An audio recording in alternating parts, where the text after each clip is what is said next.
Merhaba, ben Lale Çorumlu. Mutfağıma hoş geldiniz. Bugün sizlere çok güzel böyle kıyır kıyır bir kurabiye yapacağım. Çörek otlu kurabiye yapacağım bugün sizlere. Hemen malzemelerini sayayım ben.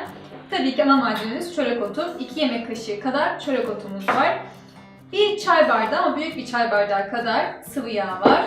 150, daha doğrusu 200 gram. Yani bu kurabiyenin yağ miktarı biraz fazla, kabul ediyorum. Ama siz de kabul edin ki her güzel şeyin sancılı bir tarafı oluyor ne yazık ki. 200 gram kadar margarin ya da tereyağı var. Bunu önden sadece erittim. Margarini ya da tereyağı kullanacaksanız tereyağını erittim ve soğuttum. 2 yemek kaşığı kadar sirke kullanacağız. Kokusu olmayacak. Kesinlikle hiç kokusu olmayacak. Yani sirke sevmiyorsanız eğer o böyle kıyır kıyırlığı sağlayacak. Bir tane yumurta var. Yumurtanın akını içine kullanacağım. Sarısını da üzeri için kullanacağım.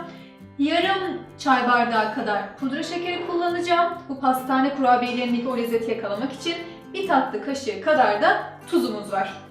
Malzemeleri saydık. Unu söylemedim. Burada 3 su bardağı kadar un var. Ama un kavanozum yanımda. Çünkü bu yağınıza, yumurtanıza, her şeyinize bağlı olarak değişecek bir şey. Hep bu tariflerde geçen aldığı kadar un dediğimiz şeyi yapacağız bugün. Ama ben bu ne kadar olduysa yine videonun altındaki açıklama bölümünde malzemeleri ve tarifi yazıyorum. Orada da bugünkü bu tarife ne kadar kullandığımı net bir şekilde yazarım. Burada 3 su bardağı var. Gerekirse buradan kullanacağım. Kolay bir tarif. Aşamalı bir tarif de değil. Şimdi her şeyi yoğurma kabıma alacağım ve güzelce yoğuracağım. Öncelikle sıvı malzemelerimi bir alıyorum ben. Sıvı yağ bir çay bardağı, büyük bir çay bardağı kadar demiştim. Sıvı yağı aldım. Margarin 200 gram kadar, yani bir paketten biraz daha az bir margarin. Onu da erittim ve soğuttum sadece. Başka bir işlem uygulamadım. 2 yemek kaşığı sirkem var. Onu da aldım. 1 adet yumurta akım ekliyorum. Onun dışında kuru malzemelerim kaldı. Şimdi zaten birazdan ellerim girecek. O yüzden şöyle bir karıştırıyorum. Ardından da kuru malzemelerimi ekleyeceğim. Şimdi unu ekliyorum. Unu biraz yavaş yavaş ekleyeceğim. Karıştıra karıştıra ekleyeceğim. Bunu biraz kontrollü eklemek gerekiyor çünkü. Tabii ki çaresi yok değil, olur. Ama sonradan bir ekleme yapmak istemiyorum. O yüzden yavaş yavaş ekleyeceğim.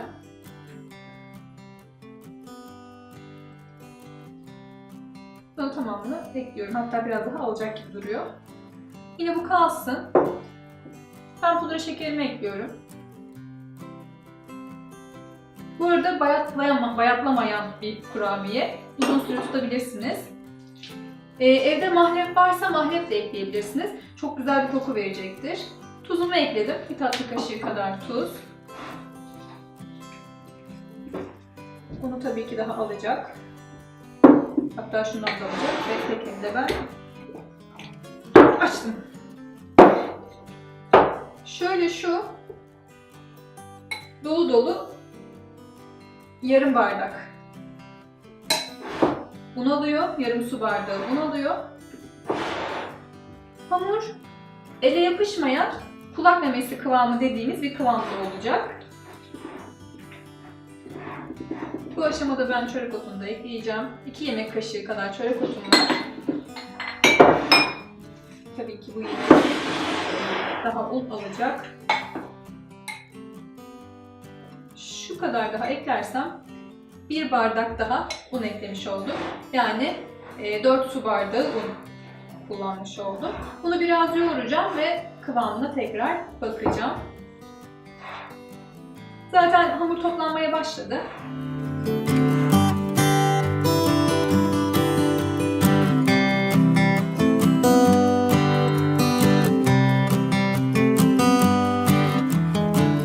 Şöyle dokusuna bakıyorum. Benim hamurum tamam. Hiç bekletme işlemi falan yapmayacağım. Bir bekletme işlemi uygulamayacağım hamuruma. Çünkü zaten mayalı bir hamur olmadığı için gerek de yok. Ben direkt açma işlemine geçiyorum. Yani açma dediğim şimdi şekil verme. Buna istediğiniz gibi şekil verebilirsiniz. İsterseniz dümdüz yuvarlayıp da alabilirsiniz. Ben şimdi yuvarlak şu çay bardağıyla keseceğim. Sonra da baskı kullanmak istiyorum. Şöyle baskılarımı kullanacağım. şöyle açma alanımı ayarlıyorum. Yani bir serçe parmağı kalınlığında diyebiliriz. O şekilde açacağım. Ve yağlı kağıt serdiğim tepsime dizeceğim onları. Rahat açmak için hamurumu şöyle bir yuvarlıyorum.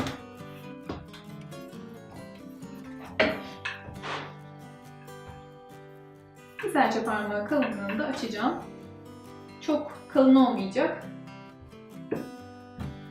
Çok ince olmasını da istemiyorum. Bu yeterli. Şöyle elleri biraz düzelttim. Bunu biraz ufak açtım şimdi. Denemek için zaten. Şöyle bardakla şekil vereceğim.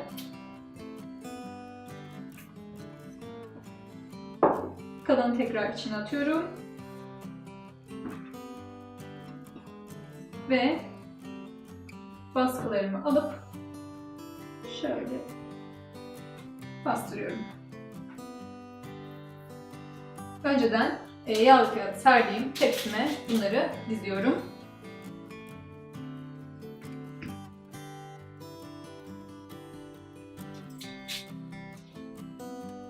Bu işlemi hamurum bitene kadar devam edeceğim.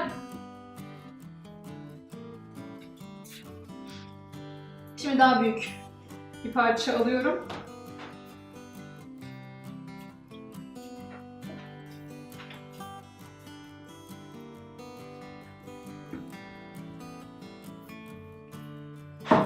Bunu dediğim gibi dümdüz yuvarlak yapabilirsiniz. Dikdörtgen şeklinde kesebilirsiniz. Tamamen size kalmış. Her şekilde olacaktır. Yani böyle şöyle de bir kuralı yok.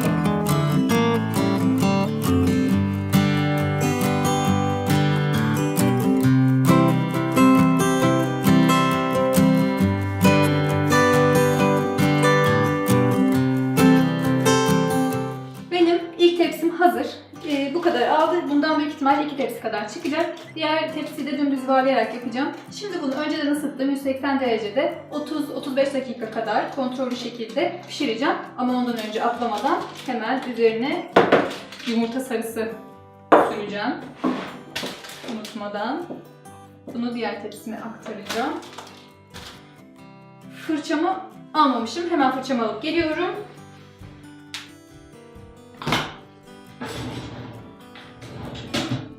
Yumurtamı aldım.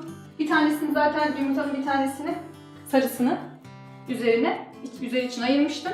Beyazını da içine almıştım. İçine koymuştum.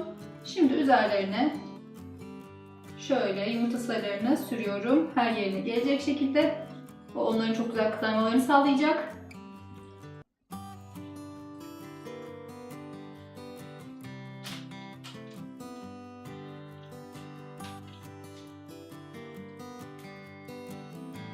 Üzerine ekstradan zaten çörek otu serpmiyorum. Yeterince içinde var.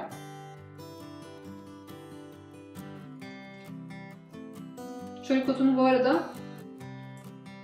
böyle eskiler ölüm dışında her şeye, yani her derde iyi geldiğini söylerler. Çok fazla faydası varmış. Benim tabii bildiğim en önemlisi zayıflamada çok fazla kullanıldığı. Ben şimdi yumurta sarılarını üzerlerine sürdüm. Önceden ısıttığım 180 derecelik fırına atıyorum kurabiyelerimi.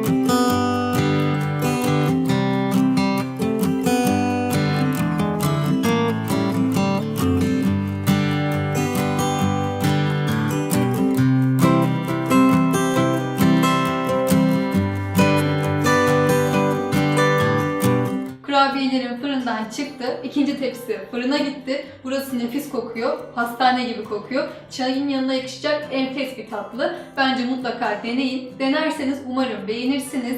Kafanıza takılan herhangi bir soru varsa videonun altındaki yorum bölümüne ekleyebilirsiniz. Videomu beğenmeyi ve kanalıma abone olmayı unutmayın. Başka bir videoda görüşmek üzere. Afiyet olsun. Hoşça kalın.